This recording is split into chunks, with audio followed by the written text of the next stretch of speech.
Well, hello everyone. It's Zahava. Welcome back to the channel. We are doing the January Reads Part 2 today, and I've got a pile of books with me right next to me, and I also have my notes because, as always, I am completely unrehearsed, just with a little bit of notes, and we're just going to talk about the books that I read in the latter half of January. So go ahead, pause the video, get yourself a drink and a snack, and I will see you back here right after my little blue card.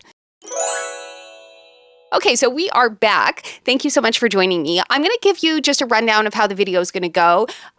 Talk to you a little bit about stats. We'll go through the DNFs as we normally do. I will talk to you about some not quite DNFs, and then we'll look at the books that I actually read. So first thing I want to tell you is stats. I completed... It's unprecedented. That's actually not true. It has happened to me in 2025, but I've had over 20 books completed in 1 month in 2025. But this month, January, exceptionally, I completed 21 books in total. And that does not include DNFs, but it does include a lot of audiobooks because I was working and you know all of that. So the stats that I'm giving you now will include the books from the first half of the month as well. So I should mention that, but I'm not going to revisit those. I'll just leave a link in the info card if you guys want to check out that video, all of the books that I read in the first half of the month. This is the second half of the month. Okay, so more stats, DNFs. There were 8. And I'll tell you what they are right now, and they're coming in no particular order. So the first one I DNF'd is Notes on an Execution. I really was not feeling this one at all. It was reading more like a lit fic than it was a mystery thriller, which is, I think, the tag words or the keywords that are tagged to this book when you look it up on Goodreads and that. I didn't like it. I felt that it was reading a little bit similar to All the Colors of the Dark, which is another one that wanted to sort of tease you with a slow atmosphere type of situation. I don't know. I just didn't like the writing in this one. I didn't like the tone or the pace. Sorry, I have like a cat in the litter box right now making like a big noise something that's going on over there. But yeah, I DNF'd this book on page 162. I just wasn't feeling it. Next, I DNF'd The Honey Witch. This is one that, again, it was supposed to be a cozy queer romantasy situation. I, again, didn't like it. I couldn't get into it. More's the pity because I tried to listen to this one on audio. It didn't quite work out for me. I really love the cover, though. I was a little bit worried about this one, to be honest, because I had heard about this book through someone that I subscribed to on YouTube, and I thought, oh, maybe I could get behind it. It has to do with like a girl who is coming of age, I guess, in society, and she's got these twin sisters that have all these talents, and she has not come into her talent yet. And then one day she's sort of recruited by her grandmother, who has been looking after this estate in the woods in a faraway place from the town and her family where she's grown up. And the grandmother basically tells her that she's a witch, and she goes through some training with her grandmother to take care of the estate, where they have to outlive some sort of a family curse where the women can never fall in love, but they can live forever. So that was kind of the premise of this book.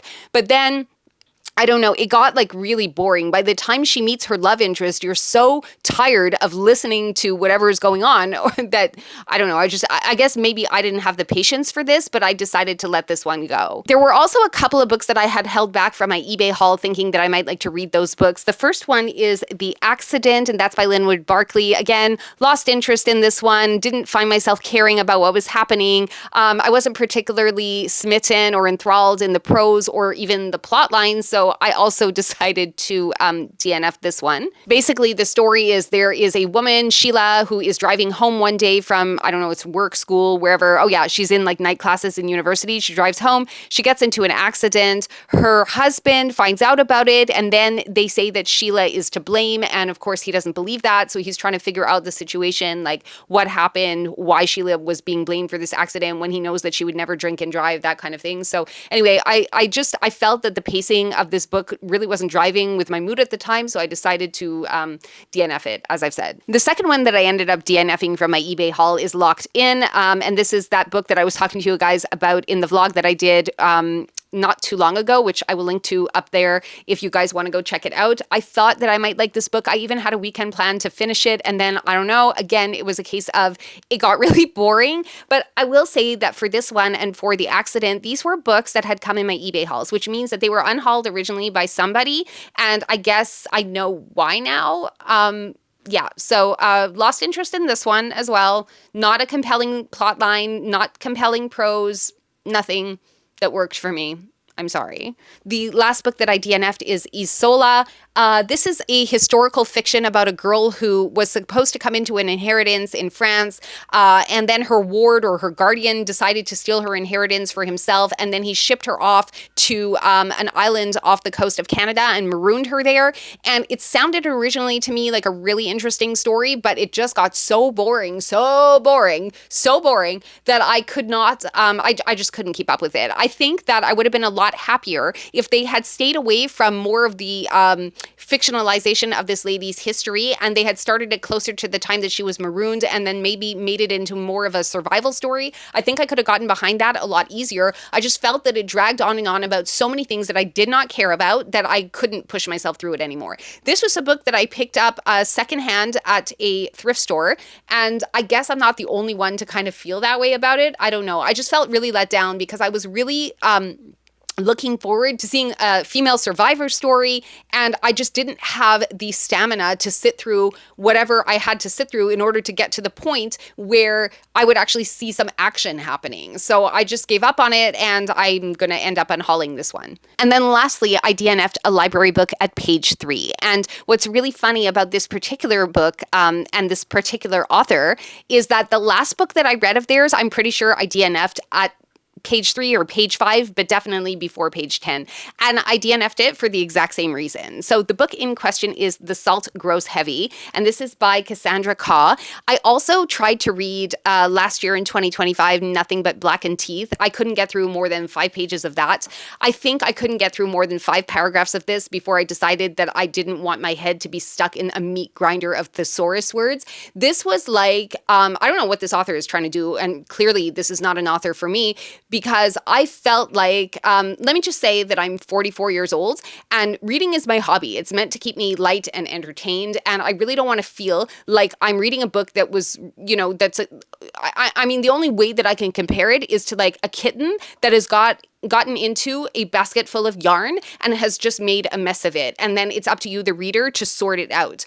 I do not like the prose. I do not like the excessive flexing of her dictionary and thesaurus skills that she's using. Like, reading should not have to be this hard. And I'm really sad about it because this was supposed to be a retelling of The Little Mermaid with a little bit of gothic horror going on. And of course you have the plague doctor scenario. And I just I couldn't get past page 3. I couldn't get past it because I don't know what this author was trying to do. I realized that it worked for a lot of people because if you go onto Goodreads and you check it out, you'll see like a lot of people really like this book. But sadly, I am not a fan of mental gymnastics. And this one was, yeah. And I guess I'm not really surprised because if you guys will remember that other vlog, I had said to you, I want to try out a second book by this author before I decide if they're for me or not. And clearly not. So I will not be picking up any more books by this author again, ever. Next, I want to talk to you about 2 books that they weren't quite DNFs. They were more like NRNs, not right nows. There were 2 of them. So the first one is Mexican Gothic. I have a copy of this. I fully intend to read it. I also have a copy of The Gods of Jade and Shadow, which is by the same author that I haven't read yet that I do want to read. This is a much beloved booktube darling. So is The Gods of Jade and Shadow. And I feel like I just wasn't in the right headspace when I picked this book up. Because actually I tried to do this book on audio and I don't know, I think I was working and it just like, it was a very slow paced book. So I found my attention kind of drifting here and there. And I feel like I want to give this book a shot with my eyes instead of just listening to an audio version of it, because at some point I picked up my head and I realized that I had missed an hour and a half of this book and I had no idea what was happening. And then I thought that I could pick it up again, just having like randomly missed about 80% of what I had just heard. And then I listened to another 2.5 hours of that after the fact, and I have no idea what this book was about. Like, it has just left my brain completely. But so many of the people that are my peers and colleagues here on BookTube and people that I follow, both on Goodreads and I subscribe to here on BookTube. So many of my BookTube friends have read this book, have loved this book, and I just want to give it a fair shot when I'm able to give it all of my concentration. So I decided that this is not a DNF. It's going to be a not right now. I'll pick it up when I'm in the mood for a slower, more gothic read, because I like I said, I tried this one on audio and it just didn't work for me. I couldn't catch up to where I had last left off. Eric wisely told me that I should have just gone back to the last point that I remembered and started the book again from there. But I was like, no, I'm a superstar. I'm going to plow through and I'll pick it up in no time and I'll know exactly where I left off and everything will make sense because I'm Superwoman and I'm not. I'm not. I was not able to do that. So I'm not so much of a superstar as I thought I was. So I will have to pick this one up again at a later date. And then the last one that I have that is a Not Right Now book is going to be More or Less Maddie, which is a lit fic about, I want to say, a girl that she has like mental health issues and she decides to be a stand-up comedian. I think that's the storyline for that one, unless I'm mixing it up with another book with a similar plot line. I'm not exactly sure, but I also was not feeling it. Like I was having a lot of trouble this latter half of the month with some audiobooks that I was doing, at least for a week or two, where I guess I must have been really stressed about other things, but like audios were just not sinking in. So More or Less Maddie was unfortunately a victim of that mood within me. And again, it's something that I do want to pick up, but it's not going to be now. Now we're going to talk about some ARCs or some ALCs, which I got from NetGalley and I would have finished in this half of the month. Those I did 5 or 6 altogether. We're still in stats now, by the way. Hello, have you met me? When am I ever coherent? So we did the DNFs, we did the Not Right Nows. We're going back to stats. I'm telling you that in the month, first and latter half of the month, I did 5 or 6 ALCs. We'll talk about those later. And then a grand total of 16 books, which I took out of the library, either on audio or physically throughout the month of January. So that was the stats portion of the video with a little bit of DNFs woven through. Now let's talk about the books that were finished this month. Okay, so let me go through the books that are next to me here.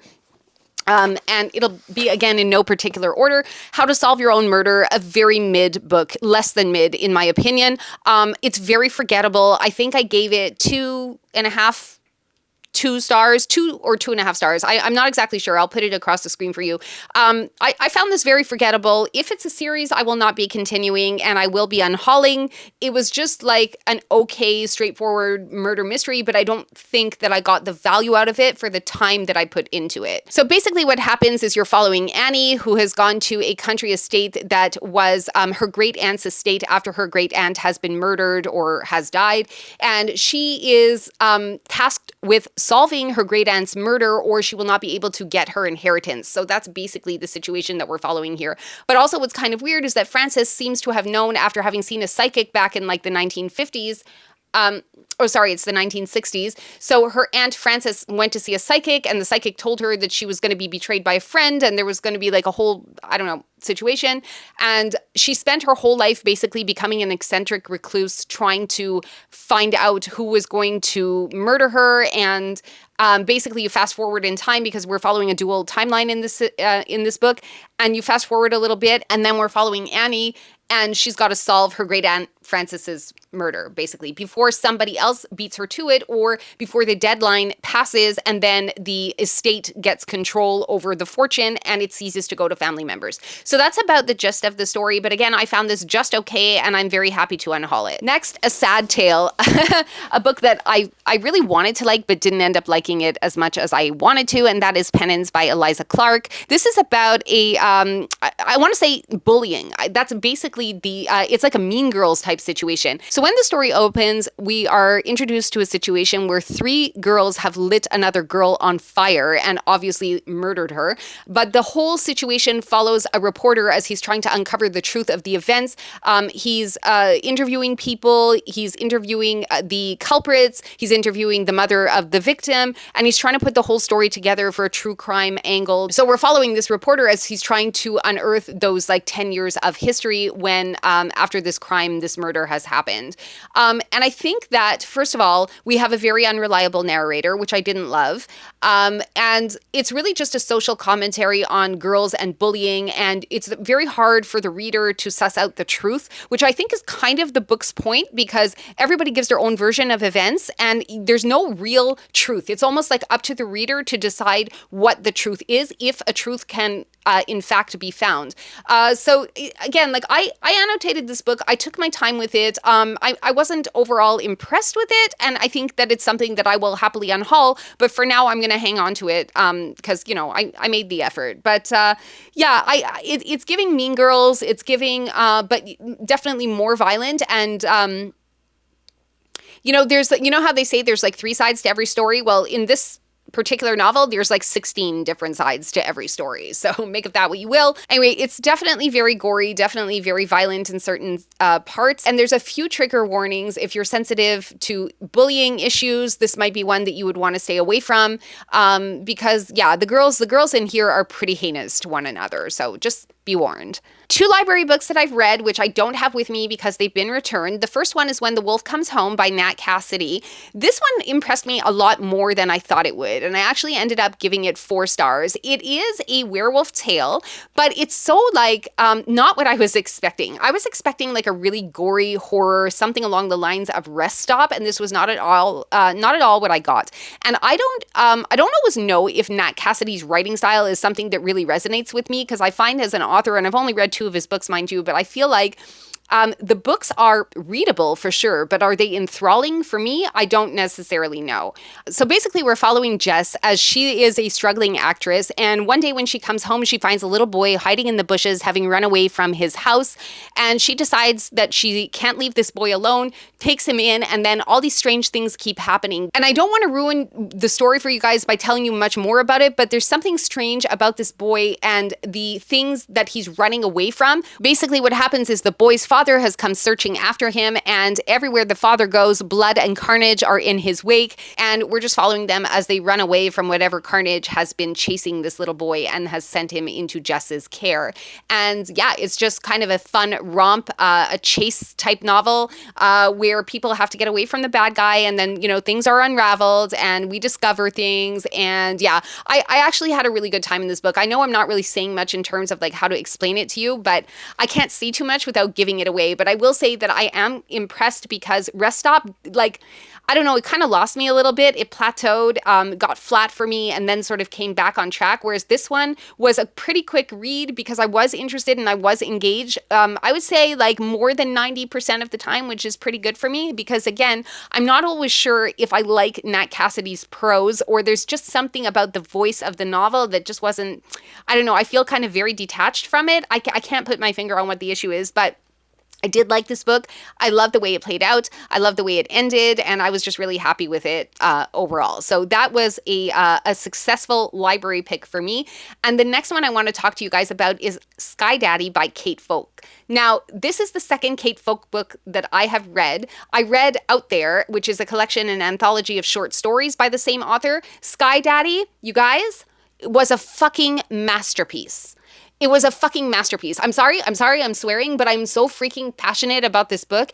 It was fantastic. I was not expecting such a dedicated, like, so basically we are following a woman, and I forget what her name is, I'll write it across the screen, who is sexually attracted to airplanes. And she has it in her mind and in her mission that she is going to have a marriage with an airplane, and her ultimate orgasm will come when the airplane comes crashing down with her inside it. Forget anyone else that might be on the plane. Pilots, flight attendants, passengers, she doesn't care. All she wants to do is climb aboard an airplane and get herself off. Okay, this is the story we are following in this book, people. No one writes like Kate Folk. Nope, no one. The things that go through this author's mind, how creative, how completely convincing she made our main character, how sympathetic of a main character we are following. I have to look up her name. Linda. I don't know why I couldn't remember that. Her name is Linda. Yeah, so we're following Linda. Now, what Linda does is a little bit interesting. So Linda, as her job, is actually, she's a human that is training AI, okay? So basically, she's working for this company that does censoring. Like, so if something is posted on a comments board or whatever, and the AI will pick it up, and then a human has to look at it to see if it violates the company policies or whatever. So Linda's job is to be that human that either approves or rejects the comments, either lets them be posted or removes them, if that makes sense, from whatever the message board is. And then every time she takes those actions, the AI learns from her and then becomes more adept at doing her job. But she's not worried about losing her job in this novel. She's not worried about becoming redundant or about AI taking over her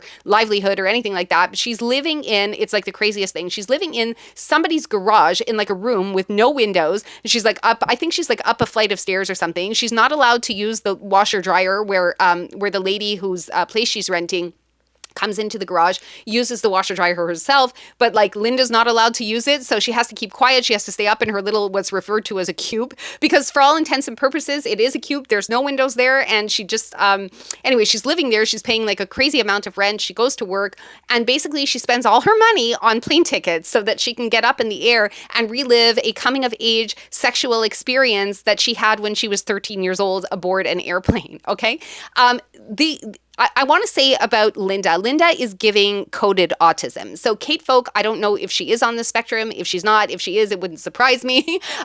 But Linda is giving very, very autistic tendencies. So if you guys are triggered by that, or if it's something you would prefer to avoid, or if it's something that you find interesting and you would want to read, I just want to throw it out there. The author never specifically states it, but when you read through the book and you look at, because it's a first person narrative. So when you read through Linda's eyes, when you're reading, you're going through the story through Linda's eyes, you see all the calculations that she's doing about every airplane, its speed, its name, its body, the lines, how she's attracted to, it's very like autistic coded. Okay. So if that's something so I'm just putting it out there in case people are sensitive to that. But I thought this book was an absolute masterpiece. And the fact that the author could convince me of the seriousness of this lady's attraction to airplanes, and the author is exploring Linda's relationship with the airplanes and her fantasies in contrast to those that she has with real people.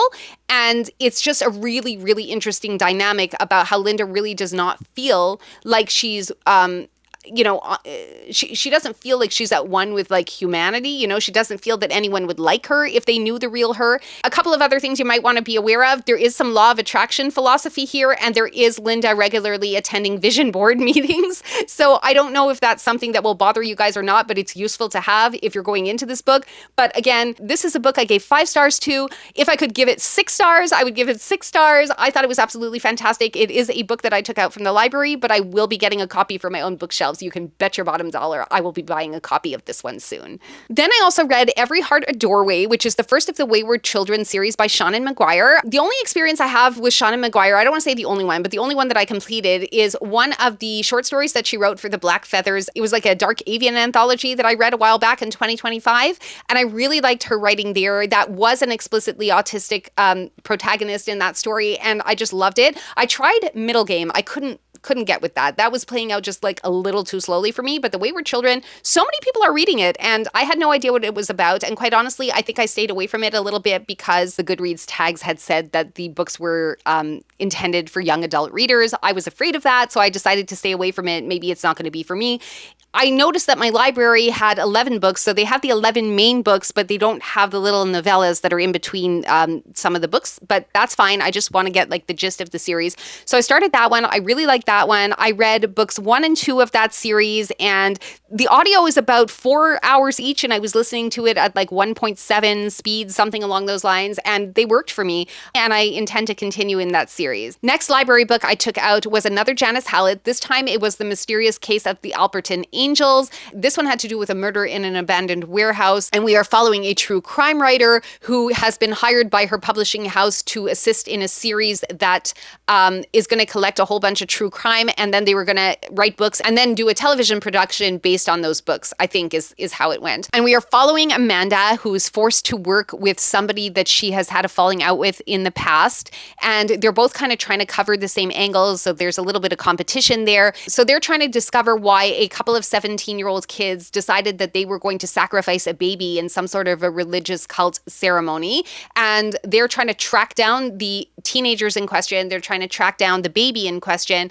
They know where one of the major culprits is because he's currently incarcerated, but they're not exactly sure if he's entirely responsible for the events or what the situation is. And then they've got these 3 dead bodies that look like they've been attacked post-mortem. So in a sort of a cult-like situation, and they've got to figure out basically what's going on. So as is with Janice Hallett, this is told in mixed media format. I will say, okay, it's my 3rd book by her, and I'm going to read them all, but I will say that I find that mixed media books take me a little longer to read than normal prose. And I was just wondering if any of you guys who do read mixed media feel that it takes you a bit longer to read, because I've noticed that I have to pay more attention, especially with Janice Hallett's books, because there's always like little It gives you the date and time. It tells you who's writing to who. So there's all these little things you have to read. And then you get into is it a letter? Is it a radio transcript? Is it like a script? Because in this case, you had a movie script that you were reading as well. So there's a lot of different things. And I find that those books do tend to take me slightly longer. And she does write bigger books, like on the over 400 page side of things. So I do require a little more concentration. And what I find puzzling about the Janice Hallett books is I don't want to buy them because I'm only going to read them once, right? So I go to my library, but then I take so long to read them that I get like super stressed having read them. I don't know if that makes sense. Maybe it's just me and I'm being neurotic. What else is new? But yeah, so I read that one. I believe I gave that one 4 stars as well. It was really, really good. Then I read The Whisper Man.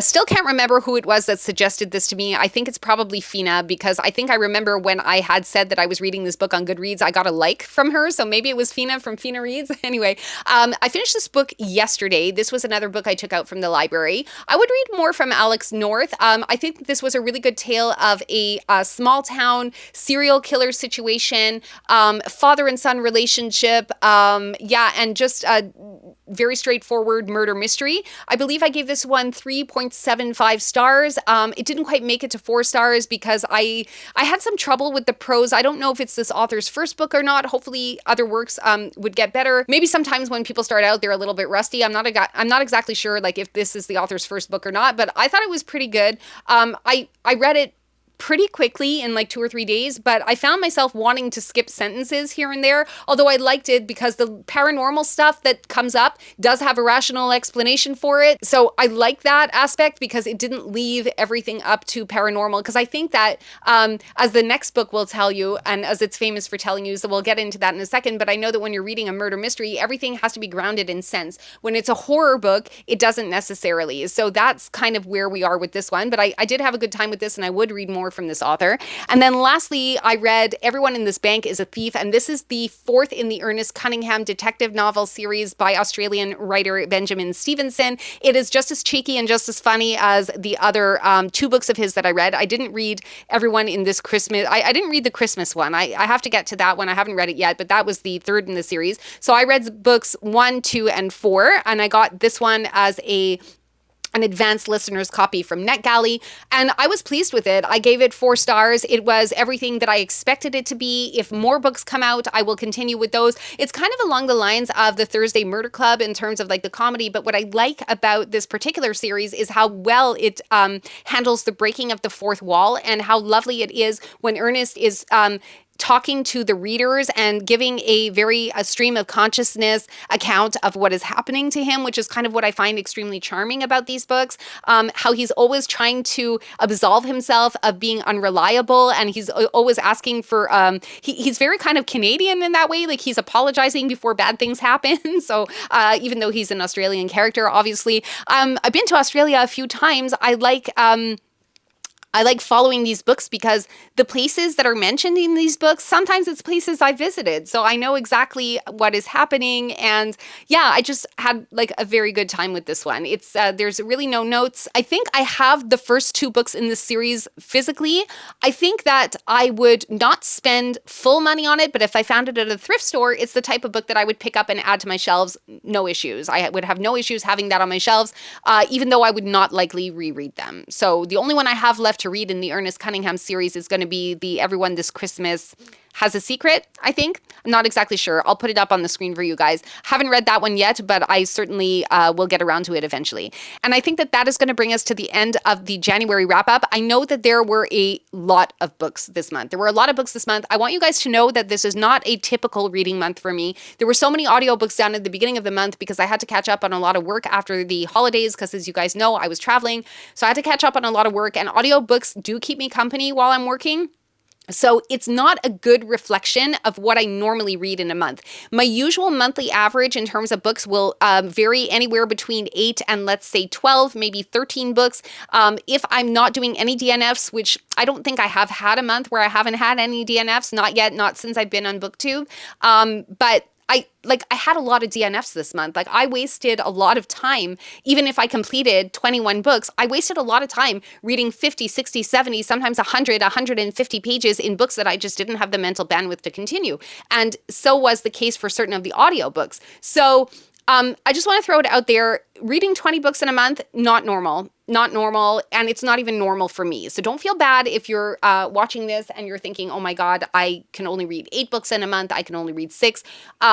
Even if you don't read any, we're all entitled to that. So I'm not saying this to flex. I'm saying this is like absolutely exceptional. And I don't think that I will be able to repeat that or even attempt to repeat that. I don't even want to attempt to repeat that later in the year because it's a bit stressful. Anyway. If you have made it this far and you are still with me, please put a little book emoji down in the comments to let me know that you are still here. Thank you so much for coming to hang out with me and for listening to this I don't even know what this is going to look like. I never know. I always put it together in the editing and somehow it comes out more or less entertaining. But anyway, I hope you guys had a good time. I look forward to reading your comments. Please give this video a like if you liked it. Subscribe to the channel if you want to hang out again, and I'll see you again in the next video. Ciao for now.